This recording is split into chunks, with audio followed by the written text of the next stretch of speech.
Hello. Okay, what's for today? What's up for today? Today we're going to be looking at this particular integral. Looks quite tough. 1 over a squared cos squared plus b squared sine squared integrated over 0 to 2 pi. Okay, question mark. This particular topic now, you're going to find it under booklets in my site madasmaths.com, advanced line integral. So I believe this is sort of first year undergraduate stuff, multivariable calculus. And the question, I don't quite remember where I got this question. Certainly it's not my question, something I thought of it, but it's been there for a very long time and I've forgotten its source. But the question does give a couple of clues, so it's not just get on with it. It says, first of all, but considering the line integral of this particular vector function over a closed path which contains the origin. So we're going to have to do this by just going through a line integral. And there's a further thing at the bottom of the question says you may assume that the line integrals of this particular vector function are on any closed path which contain the origin yield the same value. So that's something that we need to keep in mind. Okay, we're going to start it. I'm going to wrap this off because obviously I just thought I'll give you some additional information in writing as to what the question actually says. And we're going to start with a line integral first of all, which is nothing complicated. It's very straightforward. Okay, for somebody who is at this level, the line integrals, of course, we haven't decided on the path yet, so I'm just going to put this closed over some closed path C, and the integral was f dot dr. I rubbed off the vector function. I hope I remember it now. So this will be equal to over the closed path to be decided, and the vector function I'm going to write as a 2D vector like this. So we had, I think it was minus y over x squared plus y squared, comma x over x squared plus y squared. Close the vector, and the dr of course is dotted with dx dy.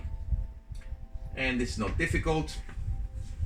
We're gonna get it to, once we carry out the dot product, close curve, is going to be the integral of minus y. I'm gonna get the dx to take a right on the top of the fraction, dx over x squared plus y squared plus x dy over x squared plus y squared. So far so good, nothing complicated, all sort of like first lesson on line integrals. I still don't know what I'm going to do with this path though. I mean, what is going to be my C? Okay, I'm looking at some kind of clues. And the clues, first of all, I know that I cannot really relate just yet this with the integral, the real integral that I'm trying to find up there. But I got coses and sines, and I got 0 to 2 pi, and x squared plus y squared. I'm just thinking of circles, and the question did mention something about the origin. So the most sensible path for something like this, as a try, is to integrate around the unit circle centered at the origin. So here it is. Very bad circle, but we're getting the idea. Okay, x and y. It's the origin. Unit circle. So in order to carry out this particular integration, we need to parameterize it. Parameterization of a circle is dead easy, of course. For a unit circle, of course, that is 1, 0. We're going to put the cos on the x, so it's going to be x is equal to just the cos of theta, and y is equal to just sine theta, or 1 sine theta if you prefer. And we're going to get the differentials, dx and dy. So my dx, quite clearly, is going to be equal to minus sine theta d theta, and my dy is going to be cos theta d theta. And the parameter theta will run theta runs, I'm not quite sure if it's with a U or with an A, I think it's with a U. My English is terrible, sorry about that. Theta runs from 0 to 2 pi. So we'll trace the circle in a clockwise direction, starting at 1, 0, and go all the way around. Okay, we're going now to our integral. I'm gonna put that line here first of all. So now I have obviously the theta there, thetas and all sorts of things. So the integral now will go from theta is equal to 0 to theta is equal to 2 pi. And a lot of these things now will become coses and sines. I'm going to put this minus on the top. So minus y, so that's minus sine theta. My dx is minus sine theta as well. Cos squared plus sine squared, or sine squared plus cos squared, whichever way. X is cos squared theta plus sine squared theta, which of course will give me 1. I forgot to put the d theta there actually. The dx is minus sine theta d theta. I just realized, sorry. Plus my x is cos of theta. My dy is cos theta d theta. Cos theta d theta. And cos squared theta plus sine squared theta. I can see loads of good things happening there. I'm going to simplify that to, I don't know if we can actually see the board that low. So what I'm going to do is I'm going to actually do it on this line as I'm going along. I'm going to use my rubber and tidy things up. So first of all, the d theta which appears on both terms, I'm going to shove it at the very end. So there's the d theta, gone from here and gone from here. Minus times a minus a plus. And of course, this will now go sine squared, that's gone from there. Cos squared, that's gone as well. So this looks very, very simple now. We have a common denominator as well. Or you can just say, well, this is 1, probably better. And this is 1. And I end up with sine squared theta plus cos squared theta d theta, which essentially, I'm just going to move it up here, is from 0 to 2 pi, the integral of 1 d theta, which of course gives me 2 pi. So when I done the like integral of f, where f is this thing here, and I went around a unit circle, center of the origin, this thing here gave me 2 pi. The question said that this particular vector function always produces the same value if you integrate around any closed path which contains the origin. And still, I haven't found this, because of course, this is my target, how I'm going to get to that.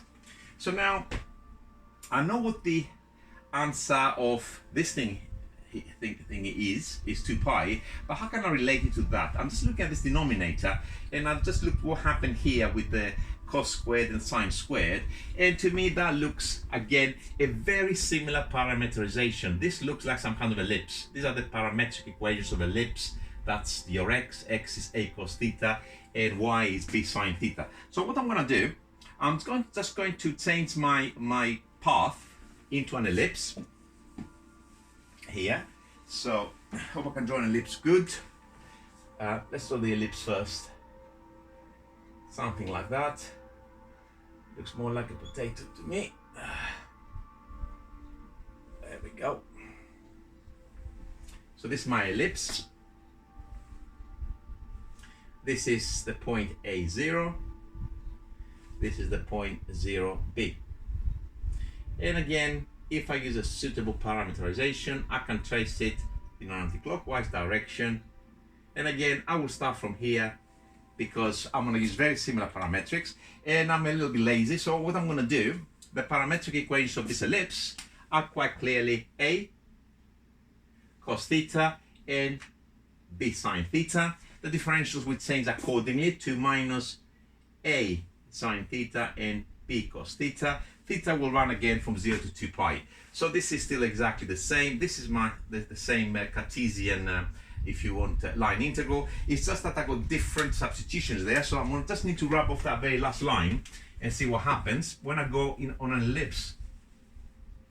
Rub off all of this, and let's see what happens. Hopefully we get something more sensible now. So equal, again 0 to 2 pi, all good so far. Minus y now will be on the top of this fraction minus b sine theta. Mad dx will now produce minus a sine theta d theta. What I'm going to do with the d thetas, I'm going to shove them at the end. So this is now this item here, just the top, plus I'm going to have loads of rubbish here as well. And the d theta, I'm going to factorize at the end because it's going to be just a mess otherwise. The denominator, x squared plus y squared, voila, is giving me what I've got up there. So that's really, it's looking like it's shaping up. A squared cos squared theta plus b squared sine squared theta, and the same thing for the other one as well, yeah? Oops. So a squared cos squared theta plus b squared sine squared theta was on the top of that. On the top of that we got x dy, so that is a cos theta, a cos theta, and my dy is b cos theta. And let's see what happens.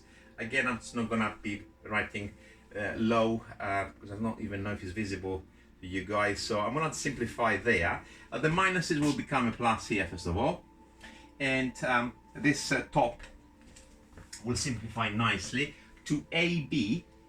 Let's just wrap that off. AB sine squared theta. AB sine squared theta, and similarly the other one's gonna be an AB. I'm going to leave the cos there, and I'm going to put AB in front of it. AB cos squared theta, same denominator, but of course, if you look what happens with this particular one now, it's going to simplify massively. I'm just going to go up there. Hopefully you can see it. So it's going to simplify to 0 to 2 pi, same denominator, a squared cos squared theta plus b squared sine squared theta d theta, and on the top I'm going to factorize the AB, and I've got the well-known identity, and I almost have my integral that I got up there. This will be 1, and of course this will just give me AB over a squared cos squared theta plus b squared sine squared theta d theta. What's going on? Now I'm just looking at this and looking at this. How does that help me get the answer to this one? Well, at first glance, it just doesn't help me. It's not the AB is the problem. The problem is what's the answer to this one?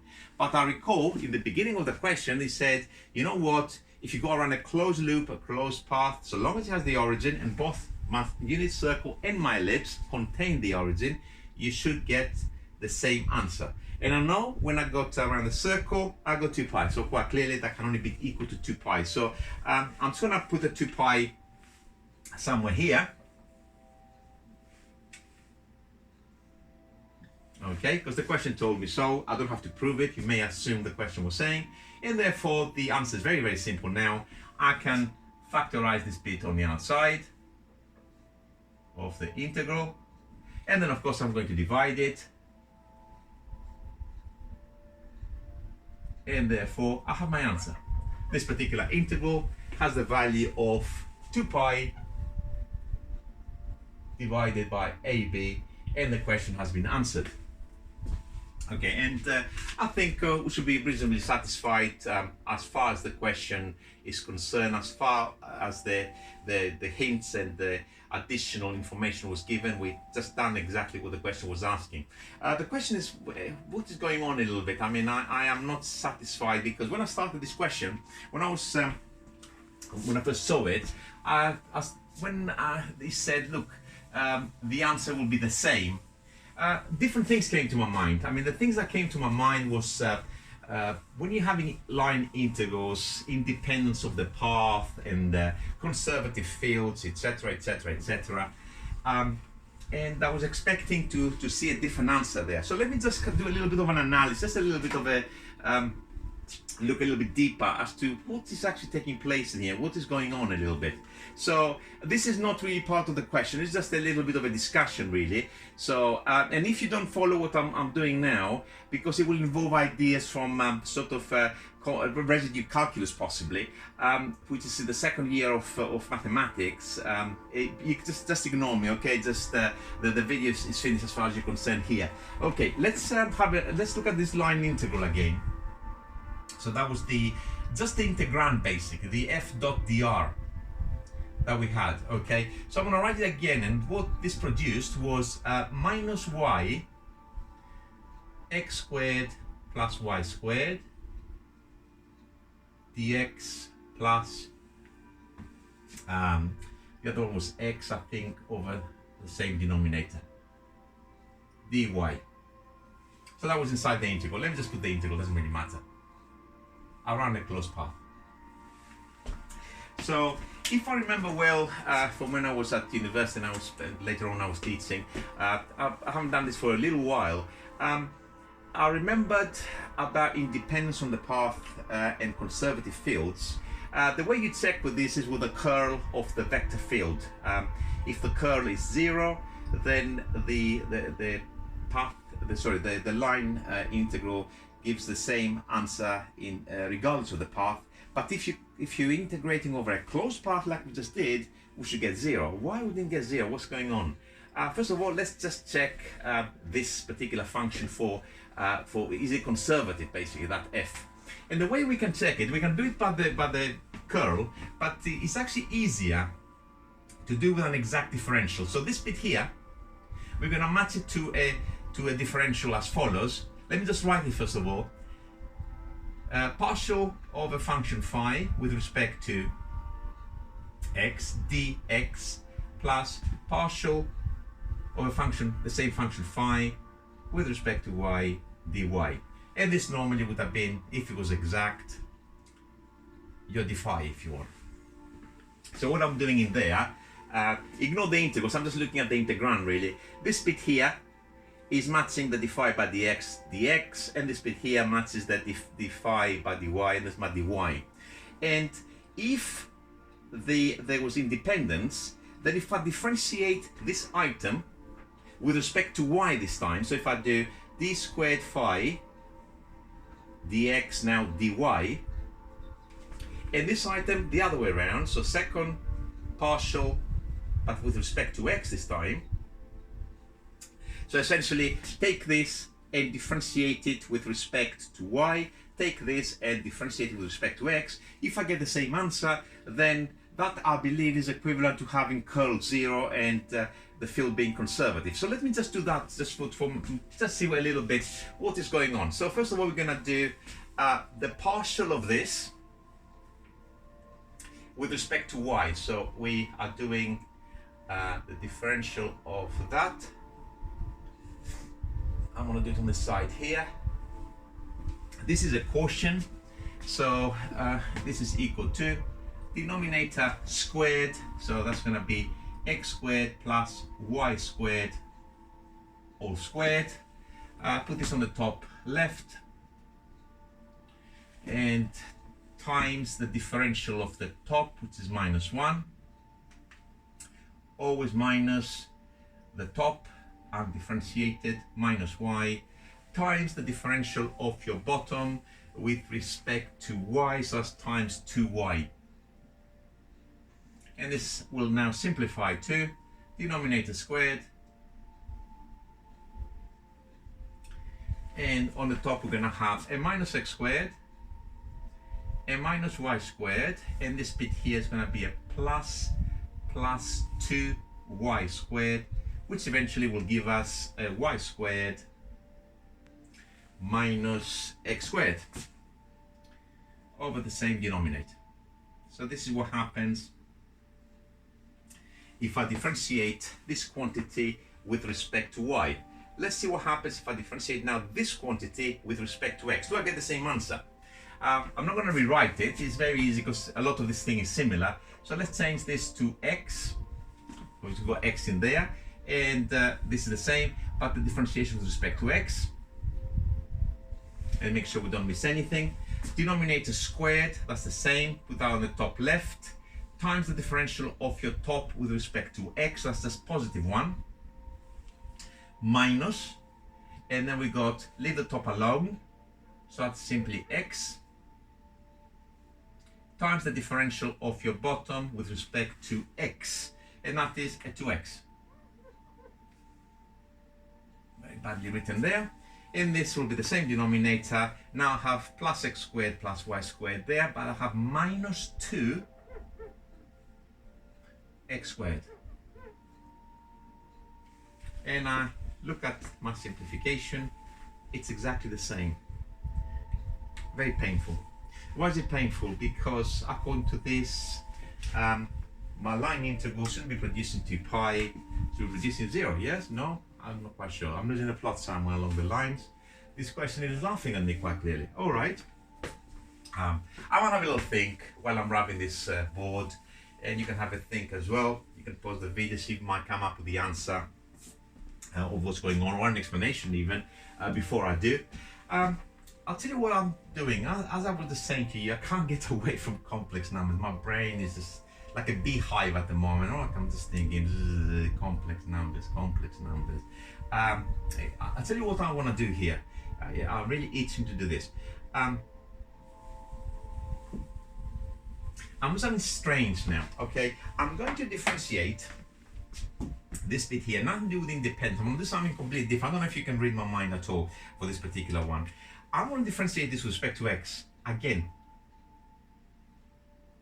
And the same thing, this with respect to y again.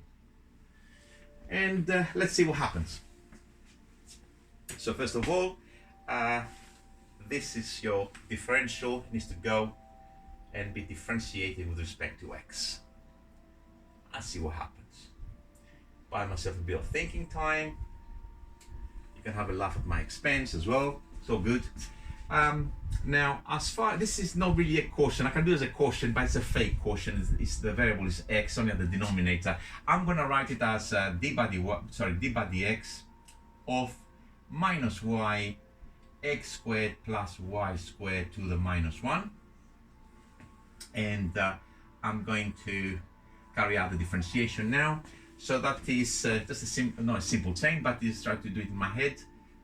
Minus times a minus is a plus, so it's a y, and I'm differentiating with respect to x. I'm going to be another 2x from that. So I'll make this 2xy bracket x squared plus y squared to the minus 2. That's what I'll make it. Okay. What happens now if I do the same thing, but for this item with respect to y? So essentially, and it's going to be a similar kind of thing, I'm going to write it straight away like this. So d by dy, and this is now x bracket x squared plus y squared to the minus 1. And this differentiation, again, is just a simple chain. It's with respect to y, so it's going to give me a minus coming to the front. It's also going to be a 2y from there, so it's going to be a minus 2xy bracket x squared plus y squared to the minus 2. I didn't get the same thing, but I got something, the exact negative of the other. What does that mean? Okay, what does that mean? It means basically this item is this, and this item is this. And if I add them together, the answer is 0. Forget about this line here now, it's goodbye. So what does that say? It says Laplace's equation is satisfied, and other things come to my head. What comes to my head is harmonic functions, and harmonic functions could something to do with complex numbers and all sorts of other little things.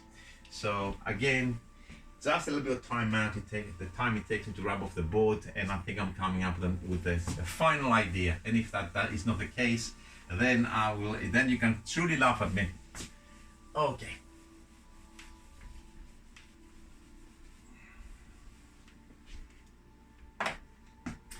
Now, you know,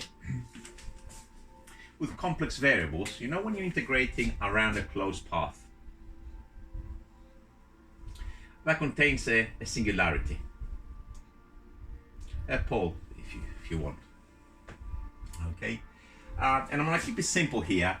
I'm gonna say, just suppose we're integrating nothing complicated, just the 1 over z around the closed path, and the closed path is this bit here, which does contain the origin. And this is important because, of course, this has a simple pole at the origin. Okay, dz. What's the answer to this one? If you haven't seen this before, and as I said, I'm now going into complex analysis and residues and all sorts of other little things, the answer to that is 2 pi I. Okay, very famous result. By the way, for your information, if it was any other power, let's say you were integrating 1 over z squared, or if you were integrating z cubed, if you were integrating, I don't know, z to the power of 10, etc., etc., so long as an integer power, yeah, no fractional powers, because then we're going to other things, moving further away from what we're trying to show here. As long as an integer power, the answer is 0. All these integrals with respect to z, of course, will give you 0. This is very special, okay, the 1 over z. So I can't get away from this, the 1 over z function, and it's also the 2 pi that is coming into there. So I'm going to have a little think about this one and just say, okay, I'm going to do the integration now over the complex plane, but slightly different.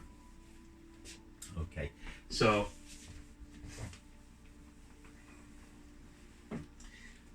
there's my unit circle again. I'm going to go back to the unit circle, which of course contains the origin. There's my C, closed path, anti-clockwise. Forget these parameterizations that we got up there, that was for the previous work. So we're jumping into the complex plane now. And I'm going to attempt to do 1 over z, which of course I know what the answer to that one is 2 pi. But I'm going to try to do it as a line integral. Okay. I'm going to treat this circle as z. I could of course do it as an exponential, e to the I theta, and go back into sines and cosines, but this time I'm going to pick something very, very different. I'm going to say, look, z is x plus iy. Maybe it's not parameterization, you can call it whatever you want. I'm just going to do it like this. So look what happens. The 1 over z is going to be, of course, x plus iy. That's my 1.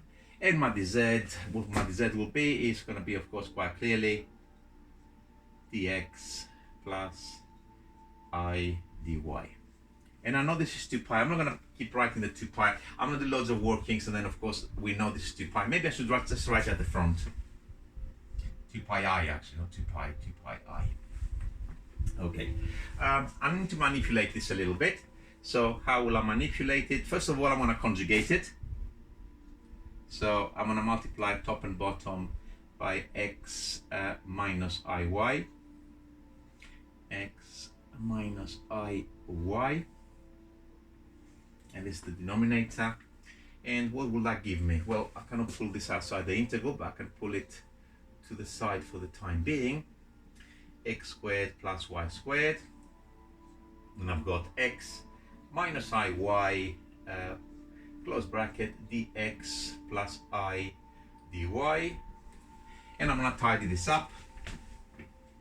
I'm going to do it here. 1 over x squared plus y squared. And this now, have to be careful so don't make any silly mistakes. X dx plus I x dy minus I y dx. I begin to smile now actually, because when I saw this, don't know if you can see why I'm smiling, but I am. Hope everything just goes my way. And this is I times I is minus, that goes plus, so that's plus y dy. I hope it's all visible. And I'm going to write it here, tidy here. So this, I'm just going to write it backwards there. This is going to be split real and imaginary. X squared plus y squared, that's my I. And let's see, pick up the real part, it's still 2 pi I.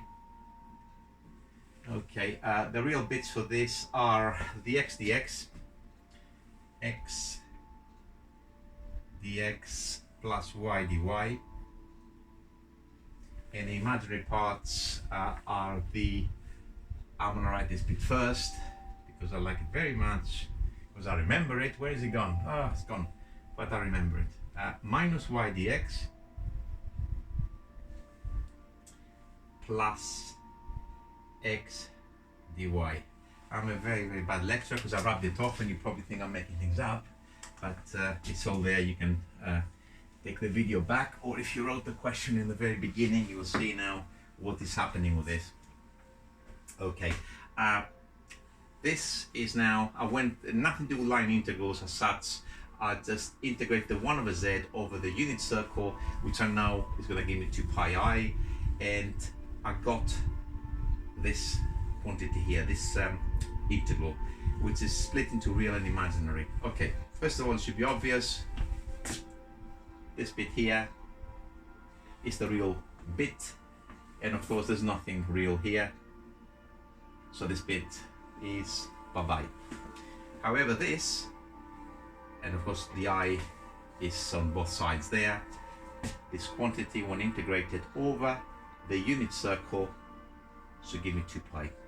Okay, and if you look at the function for which we've done the line integral, this is the one that they gave us, okay, to integrate. So it's connected to the 1 over z. It's really a clever little trick they've done on us to kind of like come up with this particular result.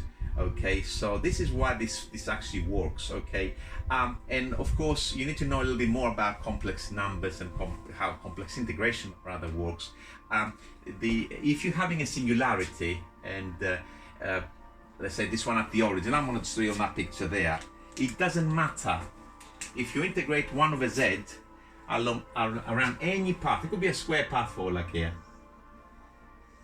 Okay, 1 over z over this path in an anti-clockwise direction, 2 pi I. You can put an amoeba, something like this, 2 pi I. So it's I think it's the, I don't know if it's called the deformation theorem or something like this. This goes back to my university days now. I don't really do this kind of stuff, so but I know it is actually true. So this is why this works, and I think we managed to not only do the question, but understand a little bit more about the question. At some point I was panicking, but who's laughing now? I managed to actually see how the question is actually made. I hope you find it useful. Bye for now.